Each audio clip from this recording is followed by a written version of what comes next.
নমস্কাৰ আৰু স্বাগতম জনাই আজিৰ ভিডিঅ'টো আৰম্ভ কৰিবলৈ লৈছোঁ আমাৰ বঙাইগাঁও জিলাৰ এখন অন্যতম স্বচ্ছ আৰু আদৰ্শ গাঁও হিচাপে অসম চৰকাৰৰ দ্বাৰা স্বীকৃতিপ্ৰাপ্ত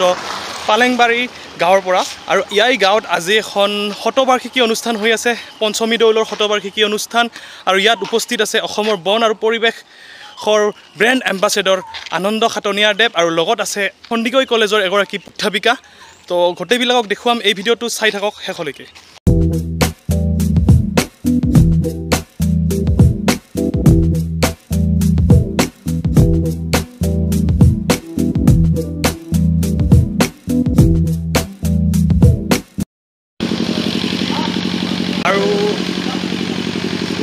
এয়া চাওক গাঁৱৰ মানুহখিনিয়ে সাজি উলিয়াইছে এনেকুৱা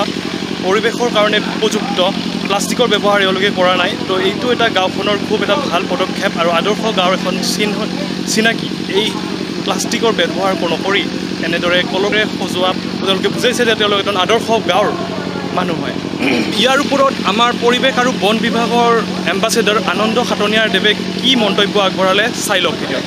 এই মুহূৰ্তত মই আছোঁ বঙাইগাঁও জিলাৰ পালেংবাৰী গাঁৱত আৰু আজি চলি আছে ইয়াতে পঞ্চম দৌল বৰ সুন্দৰ পৰিৱেশ আৰু মোৰ লগত আজি আছে আমাৰ বাইদেউ গুৱাহাটীৰ পৰা আহিছে এখন মহাবিদ্যালয়ৰ সন্দিকৈ মহাবিদ্যালয়ৰ তেখেত অধ্যাপক তেখেতে স্বেচ্ছাই সমাজৰ কাৰণে কিবা মানসিকতা পুহি ৰাখিছে ধন্যবাদ জনাইছোঁ বাইদেউক আৰু এইখন গাঁও আজি কিছুদিন আগতে অসমৰ মাননীয় মুখ্যমন্ত্ৰী মহোদয়ৰ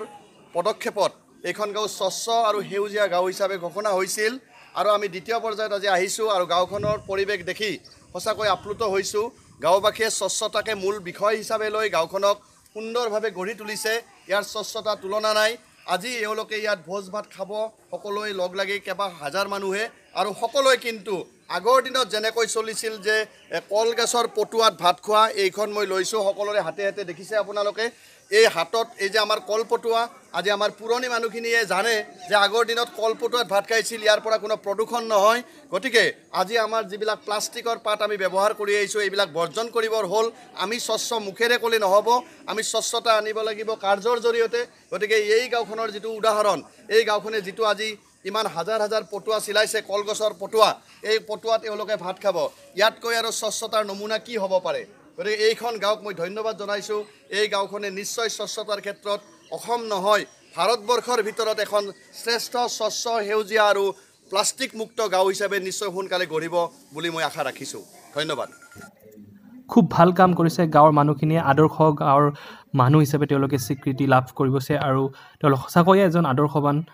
এতিয়া আমি শুনি লওঁ গাঁৱৰ এজন বিশিষ্ট ব্যক্তিৰ কিছু কথা লগতে গুৱাহাটী সন্দিকৈ মহাবিদ্যালয়ৰ অধ্যাপিকা বাইদেউৰ কিছু কথা শুনক আজিৰ এই মুহূৰ্তত আমাৰ শ্ৰীকৃষ্ণৰ পঞ্চম দৌলৰ আজি দ্বিতীয় দিন এইটো শতবৰ্ষ আছিলে আজি দ্বিতীয় দিনত আমি ভৰি দিছোঁ আমাৰ সৌভাগ্য আমি আজি কিছুদিন আগত আমাৰ খাটনিয়াৰ মহোদয়ে কৈছেই যে এইখন গাঁও ক্লিন এণ্ড গ্ৰীণ ভিলেজত পৰিছিল আৰু তেওঁ উদ্বোধন কৰি গৈছে আৰু উদ্বোধন কৰাৰ মুহূৰ্তত আমি যথেষ্ট আপ্লুত হৈছোঁ আৰু আমি চেষ্টা কৰি আছোঁ যে এইখন গাঁও আমি প্লাষ্টিক মুক্ত গাঁও হিচাপত এটা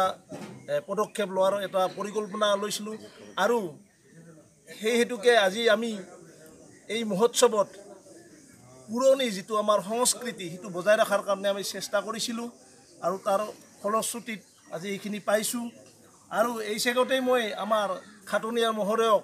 আমি আমাৰ দৌল উৎসৱ পৰিচালনা সমিতিৰ তৰফৰ পৰা ধন্যবাদ আন্তৰিক অভিনন্দন জনাইছোঁ আজি আমি য'ত আহি পাইছোঁৱেই পালেংবাৰী দ্বিতীয় নম্বৰ পালেংবাৰী গাঁওখন আহি খাটনিয়া ডাঙৰীয়াৰ লগত আহিলোঁ আহি প্ৰথমতে সোমাই মানে ইমান ভাল চাফ চিকুণ গাঁওখন শুনি আহিছোঁ আৰু চাফ চিকুণ কাৰণেই চিফ মিনিষ্টাৰ অফিচত অলৰেডিটো ইতিমধ্যে ৰেকৰ্ডেড হৈছে কাৰণেই মোক ইয়াতে পঠোৱা হৈছে যিহেতু মই আন্তৰিকভাৱে গাঁও এখনৰ কাৰণে জড়িত হৈ কিবা কৰিম বুলি ভাবি আছিলোঁ সেইটো সময়তে তেওঁলোকে গম পায় দুখন গাঁও মোক দিছিলে তাৰ ভিতৰত এখন তো ইমান ধুনীয়া লাগিছে আহি তাৰ ওপৰতে কথা হ'ল যে এইখন বস্তু যেটো আপোনালোকে বনাইছে প্লাষ্টিকৰ পৰা আমি বিভিন্ন পৰিৱেশ দিৱসত যাওঁ কিন্তু পিছত দেখা পাওঁ প্লাষ্টিকৰ গ্লাছত আমাক চাহ দিছে কিন্তু ইয়াতে মানে প্ৰেক্টিকেলি বাস্তৱিক অৰ্থে আমি দেখা পালোঁ যে কাঁচকলৰ মানে কলগছৰ যেটো আমাৰ আমি ভাবোঁ যে কেতিয়াবা পেলাই দিওঁ বা কিবা কৰোঁ এইটো কি ধুনীয়াকৈ আমি এইটোতে খাব পাৰোঁ আৰু তাৰ পৰা যেটো আমাৰ কেমিকেলখিনি ওলায় এইটো আমাৰ স্বাস্থ্যৰ কাৰণেও ভাল এইটোকে ধন্যবাদ দিছোঁ আপোনালোকে সকলোকে আৰু খাটনীয়া ডাঙৰীয়াক আপোনাক আকৌ ধন্যবাদ দিছোঁ ইমান মানে ধুনীয়া এখন গাঁও আৰু গাঁওবাসীৰ লগত মোক মানে জড়িত কৰাৰ কাৰণে ধন্যবাদ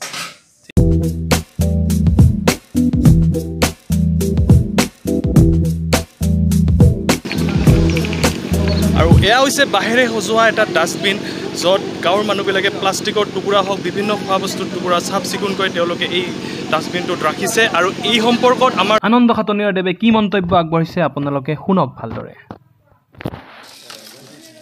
দ্বিতীয়তে ক'ব খুজিছোঁ এতিয়া এই গাঁওখনত আৰু এটা নিদৰ্শন আমি দেখিবলৈ পাইছোঁ যে বাঁহেৰে নিৰ্মিত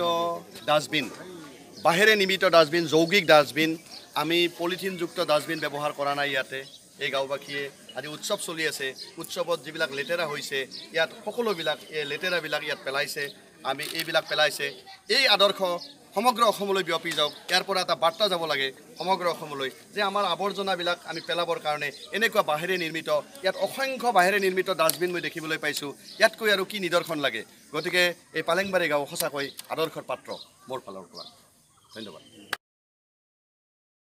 আপোনালোকে চালে আমাৰ বঙাইগাঁও জিলাৰ পালেংবাৰীৰ পৰা এটা পৰিৱেশ সচেতনতামূলক ভিডিঅ' আৰু য'ত উপস্থিত আছিল আমাৰ অসমৰ বন আৰু পৰিৱেশ বিভাগৰ ব্ৰেণ্ড এম্বাছেডৰ আনন্দ খাটনীয়াৰ দেৱ আৰু লগতে আছিল সন্দিকৈ কলেজৰ এগৰাকী অধ্যাপিকা আৰু লগতে উপস্থিত আছিল আমাৰ নামনি অসমৰ যি পৰিৱেশৰ দায়িত্বত আছে মোৰ দাদা মহিধৰ ৰায় আৰু ময়ো উপস্থিত আছিলোঁ আৰু তেওঁলোকে মোক লৈ গৈছিল এই অনুষ্ঠানটোত খুবেই ভাল লাগিল যদি এই ভিডিঅ'টো আপোনালোকে পৰিৱেশ সচেতন হৈ লওক আৰু নিজৰ নিজৰ অঞ্চলবিলাক চাফা কৰি লওক আৰু সুস্থভাৱে জীয়াই থাকক সকলোৱে এইখিনি কৈ ভিডিঅ'টো সামৰিব বিচাৰিছোঁ যদি ভিডিঅ'টো ভাল লাগিছে তেনেহ'লে লাইক কৰক আৰু সকলোলৈ বুলি শ্বেয়াৰ কৰি দিয়ক আৰু নিজৰ নিজৰ অঞ্চলটো চাফ চিকুণ কৰি ৰাখক আৰু যিসকল নতুনকৈ আহিছে সেইসকলে ছাবস্ক্ৰাইব নকৰাকৈ নাযাব চেনেলটো চ' ধন্যবাদ